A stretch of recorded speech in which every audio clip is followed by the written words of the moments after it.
오늘 우리에게 주신 하나님의 말씀 열왕기하 16장 1절에서 5절입니다. 열왕기하 16장 1절에서 5절 말씀 한 목소리로 읽겠습니다. 르말랴의 아들 베가 제17년에 유다의 왕 요담의 아들 아하스가 왕이 되니 아하스가 왕이 될 때 나이가 20세라 예루살렘에서 16년간 다스렸으나 그의 조상 다윗과 같지 아니하여 그의 하나님 여호와께서 보시기에 정직히 행하지 아니하고 이스라엘의 여러 왕의 길로 행하며 또 여호와께서 이스라엘 자손 앞에서 쫓아내신 이방 사람의 가증한 일을 따라 자기 아들을 불 가운데로 지나가게 하며 또 산당들과 작은 산 위와 모든 푸른 나무 아래서 제사를 드리며 분향하였더라. 이때 아람의 왕 르신과 이스라엘 왕 르말랴의 아들 베가가 예루살렘에 올라와서 싸우려 하여 아하스를 에워쌌으나 능히 이기지 못하니라. 아멘. 본문에 계시된 주님은 어떤 분이십니까?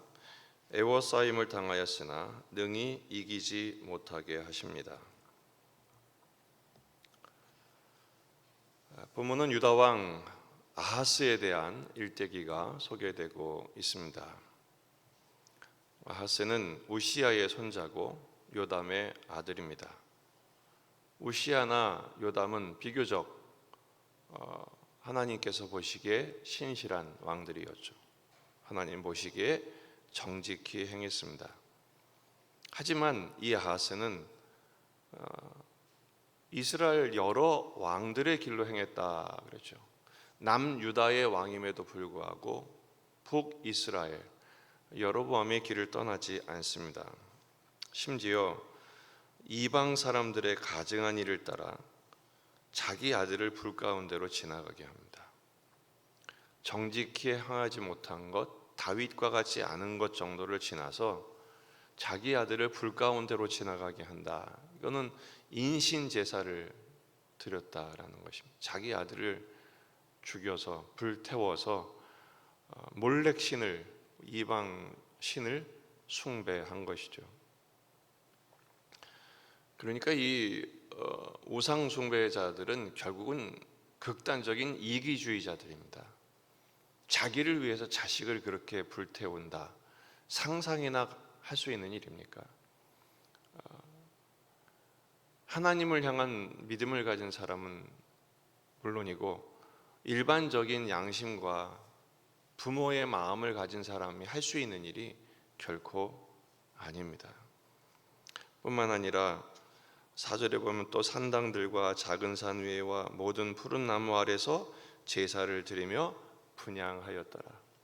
그저 산당을 제거하지 못한 것 정도가 아니라 가장 적극적으로 모든 산당들, 작은 산, 모든 푸른 나무, 그런 데서 이 정도면 거의 범신론이죠. 하나님을 떠나 극악한 길로 자신도 범죄할 뿐 아니라 백성들도 영적인 편의주의에 붙들려서 하나님의 성전에 나와 경배하지 못하게 한 것입니다. 5절에 이때에 이렇게 시작하죠. 이 악행이 극치에 달했을 때에 하나님이 개입하십니다. 바로 아람 왕 르신과 북이스라엘 왕 베가가 동맹하여 올라와서 포위한 것이죠. 싸우려고 포위한 것입니다. 어제도 말씀드렸지만 아람 왕과 북이스라엘 왕이 연합한 것은 아수르를 대적하기 위해서 동맹을 요청하였으나 요담 왕이 그것을 거부하죠. 그것 때문에 계속 이 싸움이 이어지고 있는 것입니다. 이 싸움의 결과가 어떻게 되느냐? 결국 하나님을 버린 결과가 병행구절인 역대하 28장을 보면 하나님이 아람 왕에게 이 유다를 넘기세요. 심히 많은 무리를 포로로 잡아 다메섹으로 끌고 갑니다. 패배한 정도가 아니라 많은 포로들을 잡아갑니다. 또 이스라엘 왕 베가에게 넘기시는데 크게 쳐서 살육을 합니다. 그러니까 이 아하스 왕 남유다가 어떻게 망가지느냐 하면 하루에 전사 12만 명이 죽습니다. 엄청난 대패죠. 뿐만 아니라 포로로 잡혀간 숫자만 20만이 넘습니다. 그러니까 북국에만 32만이 죽고 잡혀갑니다. 아람 왕에게도 심히 많은 무리가 포로로 잡혀가죠. 우리가 옛날에 이 한반도가 북에서는 중국으로, 아래서는 일본의 외국에 계속해서 공격을 당하고 잡혀가고 죽임을 당하고 능욕을 당했던 역사를 생각해 보면 정말 피가 끓는 장면입니다. 뭐 때문에 그렇습니까? 하나님 앞에 악행하면 이런 일을 당합니다. 그런데 이상한 장면이 있습니다.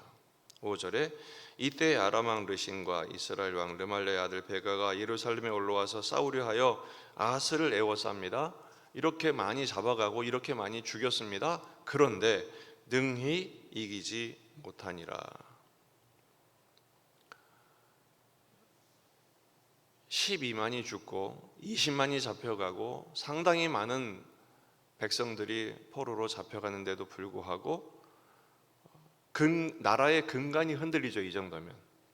그런데 아람 왕 르신도 북국왕 베가도 아하스를 이기지 못했다고 합니다. 아하스가 거기서 끝나지 않은 거예요. 어떻게 이런 일이 가능합니까? 언약에 신실하신 하나님 때문입니다. 역대하 21장 7절 여호와께서 다윗의 집을 멸하기를 즐겨하지 아니하셨음은 이전에 다윗과 더불어 언약을 세우시고 또 다윗과 그의 자손에게 항상 등불을 주겠다고 말씀하셨기 때문이라고 해석하고 있습니다. 역대하 21장 말씀은 5대 왕 여호람이 악행의 극치에 빠졌을 때 하나님의 여호람을 징계하시죠. 창자가 빠져나오는 병에 걸려 죽게 만드십니다. 하지만 유다 왕국이 망하지 않습니다. 왜냐하면 다윗과 언약하셨기 때문입니다.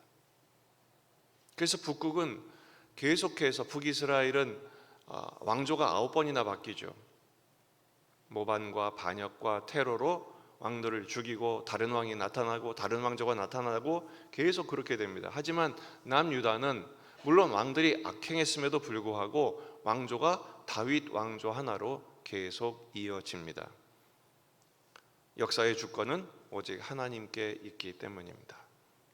하나님이 함께 하셔서 그 다윗과 맺은 언약을 신실하게 이행하시죠.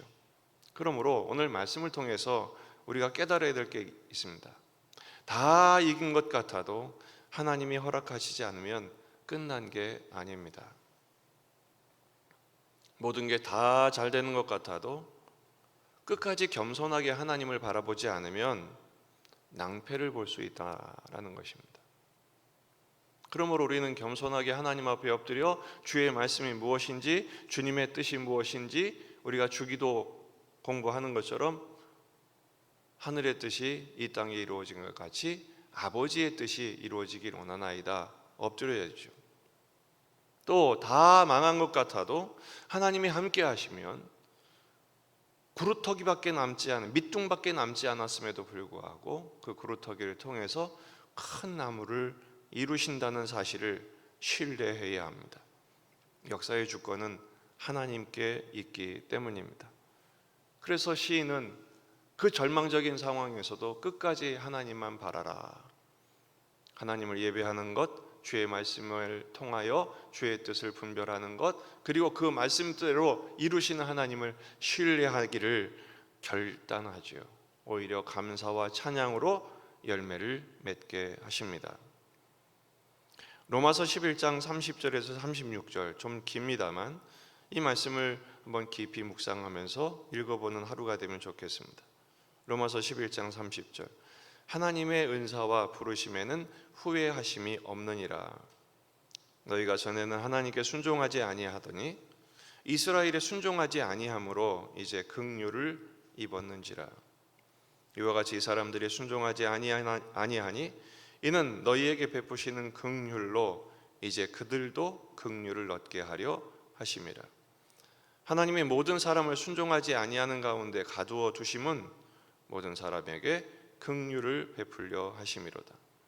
깊도다 하나님의 지혜와 지식의 풍성함이요 그 판단은 헤아리지 못할 것이며 그의 길은 찾지 못할 것이로다.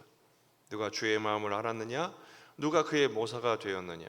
누가 주께 먼저 드려서 갚으심을 받겠느냐? 이는 만물이 주에게서 나오고 주로 말미암고 주에게로 돌아감이라. 그에게 영광이 세세에 있을지어다. 아멘. 모든 이 세상 만물의 통치와 주권은 하나님께 있습니다. 우리가 해야 할 일은 그 하나님의 은혜와 긍휼을 소망하는 것입니다. 자칫 잠깐 힘이 있다고 뜻을 이뤘다고 교만하여 하나님의 뜻에서 빗나가지도 말 것이며, 자칫 내가 원하는 대로 되지 않고 모든 것들이 망가져 엉망이 되었다 할지라도 낙심하여 주저앉지 않고 하나님을 신실하게 바라보는 가운데 하나님은 하나님의 뜻을 이루실 것입니다. 너희는 먼저 그의 나라와 그의 의를 구하라.